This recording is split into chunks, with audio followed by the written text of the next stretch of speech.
ఇది కేవలం సమాచారంగా మాత్రమే భావించండి. వైద్య నిపుణులను సంప్రదించండి. సో మ్యామ్, ఇప్పుడు జనరల్‌గా ఏంటంటే ప్రతి ఒక్కరు కూడా ఈ కొలెస్ట్రాల్స్ అనేవి తగ్గించుకోవాలి, హెల్తీగా ఉండాలి అని చెప్పేసి కంప్లీట్‌గా ఏంటంటే ఆయిల్‌ని కంప్లీట్‌గా అవాయిడ్ చేస్తూ ఉంటారు. లేకపోతే కొన్ని గుడ్ ఫ్యాట్స్ ఉన్న ప్రొడక్ట్స్‌ని కూడా అవాయిడ్ చేస్తూ ఉంటారు. సో అసలు బేసిక్‌గా good fats, good cholesterol food దేని అండర్ కింద వస్తది? అండ్ అదే విధంగా బ్యాడ్ కొలెస్ట్రాల్ కానీ, బ్యాడ్ ఫ్యాట్ కింద ఎలాంటి ఫుడ్ ఐటెమ్స్ వస్తాయి? పీపుల్ కానీ లేదు అంటే ఆన్లైన్ ప్లాట్ఫామ్లో కానీ ఒకటే దానికి సంబంధించి చాలా రకాల ఇన్ఫర్మేషన్స్ ఉంటాయి, చాలా కాన్ఫ్లిక్ట్స్ కూడా ఉంటాయి ఒకే సబ్జెక్ట్ మీద.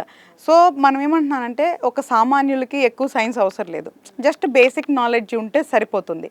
సో నేనేమంటానంటే మనం డైలీ తినే ఈ పదార్థాలు ఏదైతే ఉంటే దాంట్లో కొంచెం మోడిఫికేషన్ చేసుకుంటే ఒక కొలెస్ట్రాలే కాదు, ఫ్యాట్ రిలేటెడే కాదు, డయాబెటిక్ కాదు, వీటిలన్నిటినీ కూడా మనం కంట్రోల్ చేసుకోవచ్చు. ఫుడ్తో చిన్న చిన్న లైఫ్ స్టైల్ మార్పులతో మనం డెఫినెట్గా కంట్రోల్ చేసుకోవచ్చు.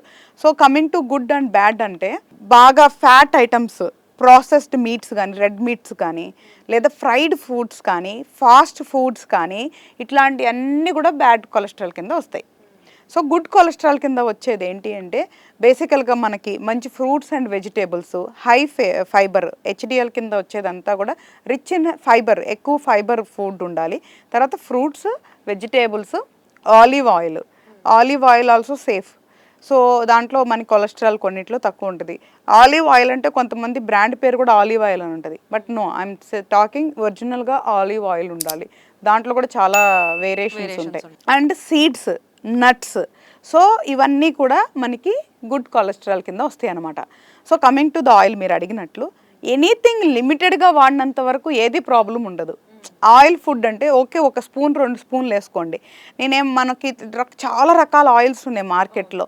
సో నేనేమంటున్నాను, 1 లీటర్ ఆయిల్ ఒకవేళ 150 రూపీస్ ఆర్ 200 రూపీస్ అనుకోండి, దాన్ని తక్కువ మోతాదులో వేసుకుంటే ఎక్కువ రోజులు వస్తుంది కదా. సో అప్పుడు మంచి ఆయిలే కొనుక్కోండి. తక్కువ రేట్ ఆయిల్ కొనుక్కొని ఎక్కువ ఆయిల్ మనం యూస్ చేసే దానికంటే దాన్ని ఎక్స్పెన్సివ్ ఐటమ్ లాగా చూడొద్దు. సో లాస్ట్ టైం నేను మిల్క్ రిలేటెడ్ కూడా అదే ఎగ్జాంపుల్ చెప్పాను. సో సేమ్ యాజ్ ఆయిల్ కూడా, సో మంచి ఆయిల్ కొనుక్కోండి. కొన్నిసార్లు కోకోనట్ ఆయిల్ వాడండి, కొన్నిట్లో ఆలివ్ ఆయిల్ వాడండి. ఈవెన్ గ్రౌండ్నట్, మంచి groundnut, cold pressed groundnut oil కూడా ఉంటాయి. ఇవన్నీ కోల్డ్ ప్రెస్డ్ అయితే మంచిది. మనకి 1 లీటర్ ఎక్స్పెన్సివ్ అని అనిపించవచ్చు, బట్ ఎక్కువ రోజులు వస్తుంది, తక్కువగా వాడతాం కాబట్టి హెల్తీగా ఉంటుంది.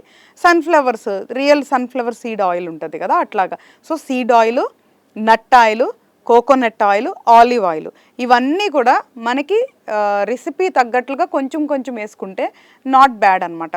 మరీ అంత బ్యాడ్ అయితే అవ్వదు. పేదవాడి పక్షాన నిలబడతాం, ప్రజా గొంతుకై నినదిస్తాం. వాయిస్ ఆఫ్ వాయిస్లెస్, తెలుగువారి మనస్సాక్షి, సాక్షి టీవీ. సాక్షి టీవీ ప్రసారాల కోసం మీ స్థానిక కేబుల్ ఆపరేటర్ని వెంటనే సంప్రదించండి.